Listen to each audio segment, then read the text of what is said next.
안녕하세요. 결혼 10년 차 강원도에 살고 있는 36살 여성입니다. 저는 조금 이르다면 이른 나이인 26살에 결혼을 했어요. 대학을 졸업하고 운 좋게 바로 취직이 되어서 만족스러운 사회생활을 하던 도중 남편을 만났습니다. 남편과는 10살의 나이 차이가 나는데요. 같은 부서에 근무하다 사랑이 삭힌 케이스예요. 사실 남편은 제가 일하는 부서 팀장님이셨어요. 제가 사회생활을 이제 막 시작할 무렵 많은 조언을 해주시며 잘 적응할 수 있게 도와주신 분이에요. 물론 제 사수도 계셨지만 팀장으로서 모범을 보여야 한다며 부하 사랑이 끔찍한 분이셨죠. 지금의 제 남편이 되었네요. 나이 차이가 많이 나고 홀어머니를 모시고 사는 남편을 저희 집에서 처음에 반대를 했습니다. 매일같이 부모님을 찾아와 아들처럼 말동무도 하고 저에게 대하는 진실된 모습을 보며 결혼 허락을 받았죠. 저는 할머니, 할아버지와 함께 자란 터라 주변에서 예의 바르다는 소리를 들으며 컸어요. 시댁에 인사를 갔을 때도 시어머니는 어른들한테 잘할 것 같다며 몸에 배어있는 게 보인다며 예뻐하셨어요. 옛날 방식을 고집하는 분은 아니었지만 요즘 사람들 같지 않게 싹싹한 모습이 보기 좋았다고 하셨습니다. 하지만 나중에 알고 보니 하나밖에 없는 아들이 저 아니면 안 된다고 결혼하겠다고 박박 우기는 바람에 착한 시어머니 코스프레를 하던 거였죠. 이때 미리 알았으면 결혼에 대해서 다시 생각을 해봤을 겁니다. 아무튼 그렇게 저희는 2년 정도의 긴 연애를 끝으로 부부가 되었습니다. 저는 대학도 나름 알아주는 곳을 나와 대기업에 바로 취직하며 사회생활을 시작했는데 집안일도 어느 정도 할 줄 알고 이 정도 커리어면 어디 가서 빠지지 않는다고 자부할 수 있거든요. 제가 대기업을 다녀서가 아니라 솔직히 저 20살 되면서 부모님 지원을 일절 안 받고 제 스스로 노력해서 여기까지 온 겁니다. 그래서 생활력 강하다는 소리도 많이 듣고 멋있다는 소리까지 들으면서 살거든요. 저는 제가 부족하다고 느낀 게 없었는데 시어머니 눈에는 그게 아니었나 봅니다. 결혼을 준비하면서까지는 별 말씀이 없으셨는데 결혼 후 태도가 확 달라지신 거 있죠? 신혼여행을 다녀와서 첫 아침을 차리는데 편한 복장으로 주방에 들어서는데 누가 예의도 없이 그런 복장으로 주방에 들어오니? 한복 입어야지. 그런 기본적인 것도 몰라? 라며 저에게 지적을 하더라고요. 밥은 할 줄 아냐며 냉장고는 수시로 닦냐며 양말은 따로 빠냐며 사사건건 참견해. 처음에는 저도 좋은 게 좋은 거라고 살림 배운다 치고 네네 하며 시어머니 말씀을 무조건적으로 따랐어요. 제 나름대로 노력했다고는 하는데 돌아오는 말은 절 좌절시켰죠. 저도 사람인지라 점점 지쳐갔어요. 잘한다 잘한다 하면서 응원하고 치켜 세워줘도 잘할까 말까인데 끝도 없이 나무라기만 하니 저로서는 도리가 없더라고요. 그렇게 긍정적인 저도 조금씩 마음의 상처를 입고 있었죠. 제 나름대로 멘탈이 강하다고 생각했었는데 부모 유혹까지 들어가며 버티자니 인내심의 한계가 오더라고요. 우리 아들 아침밥은 제대로 해먹이는 거냐? 냉장고에 시리얼은 또 뭐고? 너네 이런 거 먹고 사니? 사람이 개도 아니고 이딴 걸 먹고 산단 말이야? 반찬을 해다 주면 뭐하니? 내 귀한 아들 굶겨 죽이려고 작정을 했구나? 네가 제정신이니? 식재료는 모두 유기농을 쓰고 있는 거야? 어머니, 저도 일하고 그이도 일하다 보니 솔직히 아침은 먹기 버거워요. 그래서 간단히 시리얼 먹거나 토스트 먹을 때도 있고요. 그이도 아침에 밥 먹으면 속이 부대낀다고 그래서 죄송해요, 어머니. 너 앞으로 주말마다 와서 나한테 음식 배워라. 밥을 안 먹기는 왜 안 먹어? 집에 있을 때만 해도 늘 삼시세끼 내가 잘 차려줬는데 네가 하는 음식이 맛이 없는 게 아니냐? 우리 아들 입맛은 내가 잘하니 나한테 음식을 배우도록 해라. 도대체 원 할 줄 아는 게 있어야지. 어머니, 그러는 어머니가 먼저 알려주시면 되잖아요. 뭘 하기도 전에 이랬니 저랬니 혼내기만 하시면 제가 뭔 줄 알고 따라 배우고 어머니가 했던 거 그대로 해요? 그래, 너 말 한번 잘했다. 좀 전에도 말했지만 내 말대로 나한테 음식 배워. 그렇게 저는 주말에 시댁에 끌려가다시피 해서 살림을 배웠습니다. 남편을 위한 길이라 생각했고 저도 이참에 살림을 제대로 배워두자 생각하고 힘들어도 꾹 참고 했습니다. 김장이며 명절 음식이며 다 나에게 이득되는 거라 생각하고 멍청하게 그 시간들을 버텼어요. 어느 날 시어머니가 저를 부르시더니 면전에 대고 아이 이야기를 하시더라고요. 너네는 결혼한 지가 언젠데 아직도 아이 소식이 없니? 너 몸에 무슨 문제 있는 거 아니니? 병원 가봐야 하는 거 아니니? 우리 집안테를 끊어놓으려고 작정을 했구나. 어머니, 제가 상진 씨랑 노력해볼게요. 저희가 일을 하다 보니. 그놈의 일? 여자가 일을 해봤자 얼마나 한다고 그깟 일에 목을 맨다니. 너희 집도 여유가 좀 있던데 굳이 그 일을 해야 하니? 여자는 집에서 살림 잘하고 남편 내조에 힘써도 할 일 다 하는 거다. 시아버지가 남편이 어려서 일찍 돌아가신 덕에 시어머니는 홀로 남편을 키우셨습니다. 안 해본 일이 없을 정도로 억척스러운 분이셨죠. 오갈 곳 없이 밑바닥부터 시작해 식당 일을 전전하다 가정부 생활까지 하며 남편을 키우셨다고 했어요. 그런 남편을 효도라도 하는 듯 좋은 대학에 가고 대기업에 떡하니 취직까지 하니 얼마나 자랑스럽겠어요. 평일 주말 할 것 없이 시댁을 오가며 시집살이를 하는데 몸은 몸대로 처지고 너무 힘들더라고요. 어느 날 아침에 일어나기가 버거워 병원에 갔는데 임신 사실을 알았습니다. 이상하게 피로감이 몰려왔고 먹은 게 없는데 속이 너무 미식거려 위험인가 싶었어요. 임신했다는 사실이 조금 갑작스럽긴 했지만 남편에게 알려줬어요. 여보, 나 임신했어. 우리한테 아이가 생겼대. 이제 7주 정도 됐대. 오늘 심장소리 듣고 왔어. 정말? 정말 임신이야? 여보, 정말 고마워. 나 앞으로 멋진 아빠, 멋진 남편이 될게. 남편은 고맙다며 앞으로 고생할 텐데 미안하다며 자신이 잘 챙겨주겠다며 눈물을 흘리더라고요. 당연히 시어머님께도 말씀드렸습니다. 아이를 잘 키우는 일에만 전념하라며 여자의 도리를 강조하셨죠. 시어머니는 저보다 아이가 우선이라며 말씀을 하시더라고요. 그래도 예전처럼 시집살이를 시키지는 않았어요. 어머니, 제가 몸이 너무 힘들어서 그런데 반찬 좀 해주시면 안 돼요? 이상하게 어머님 음식이 입에 당기는데 아이가 먹고 싶은지. 밖에서 사 먹는 음식은 잘 안 들어가더라고요. 귀한 손주가 먹어야 하니까 유기농으로 부탁드려요. 함부로 아무거나 먹을 수가 없어서요. 뭐? 지금 나더러 네 수발을 들으라는 거야? 아이 가진 게 그렇게 대수야? 네가 직접 해먹어. 너무하세요, 어머니. 제가 아무 음식이나 먹고 탈락이라도 하면 아이는 어떡해요? 뭐?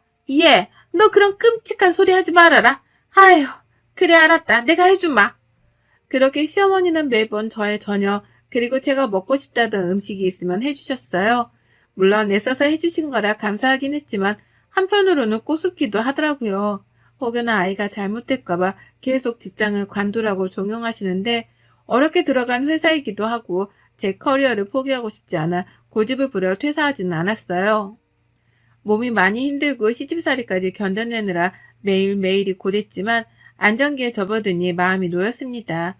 아이를 품은 지 9개월 하고도 보름 정도가 지나 저는 건강한 딸아이를 출산했어요. 육아휴직을 내고 아이는 세상을 빨리 만나고 싶었는지 애정일보다 한 달 정도 빨리 나왔답니다. 아이도 제대로 건강하게 못 낳고 제때 낳아야지. 일찍 낳아서 안탈 정도 타고 아이가 건강하겠냐? 애미 너는 도대체 제대로 하는 게 하나도 없어. 집안일을 잘하기를 하니 아이를 잘 낳기를 하니 저 아이 아프면 다 네 탓이다.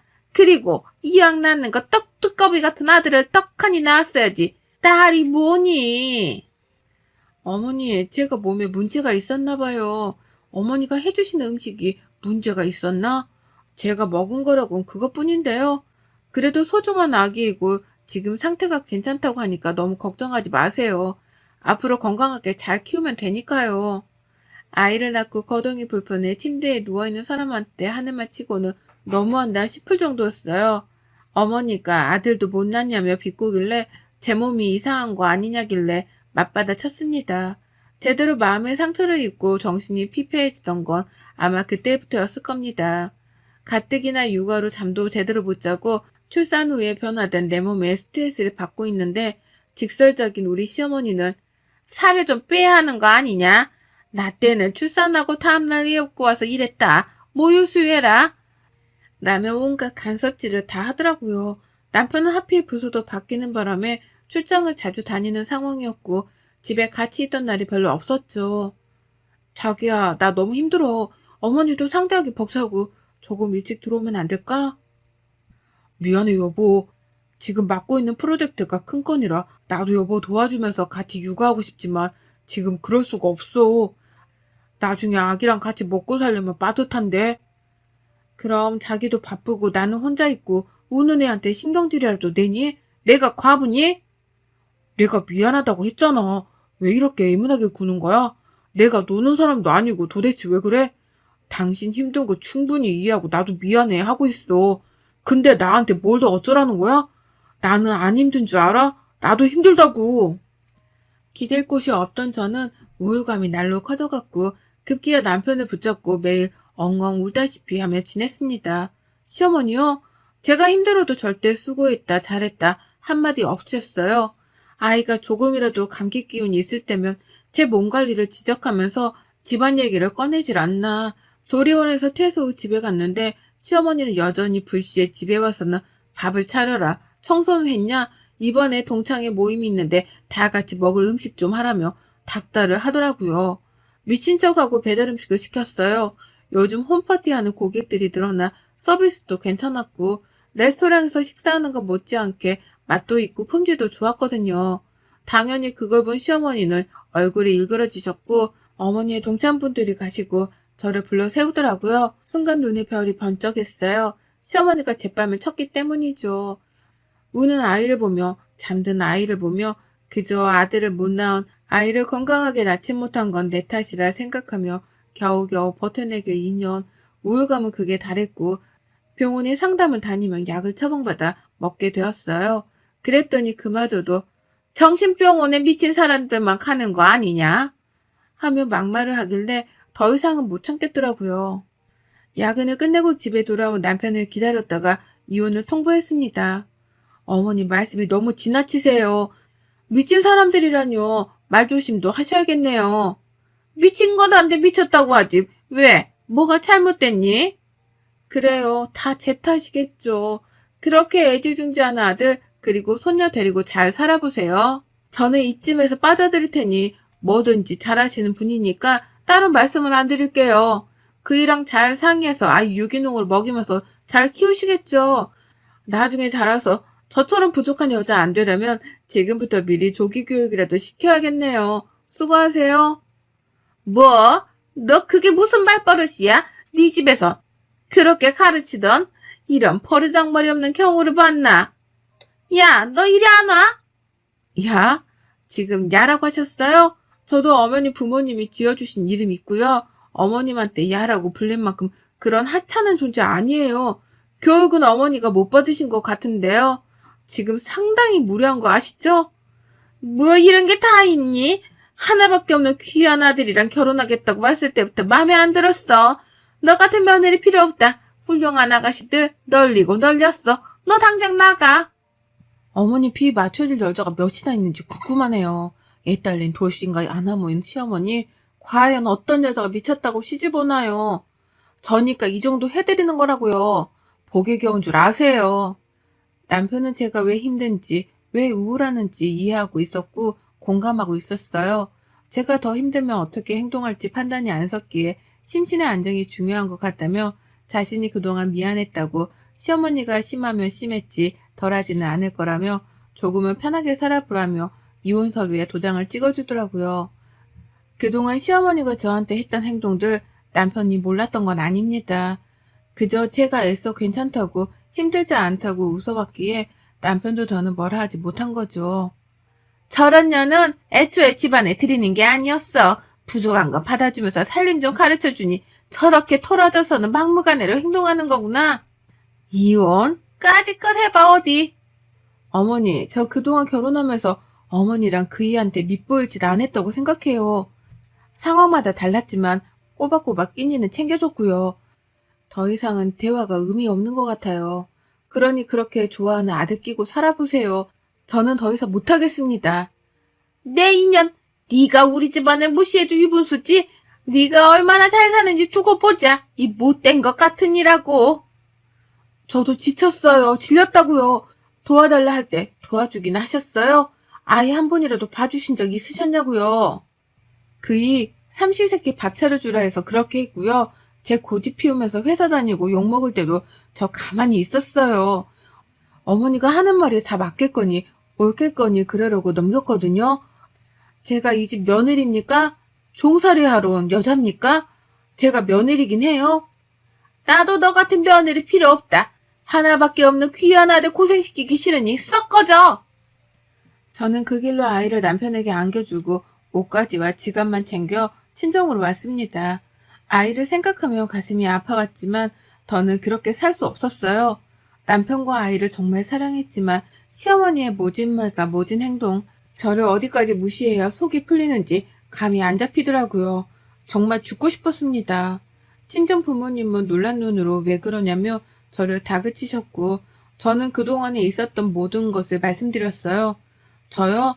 저도 우리 집에서 사랑받고 자란 외동딸입니다.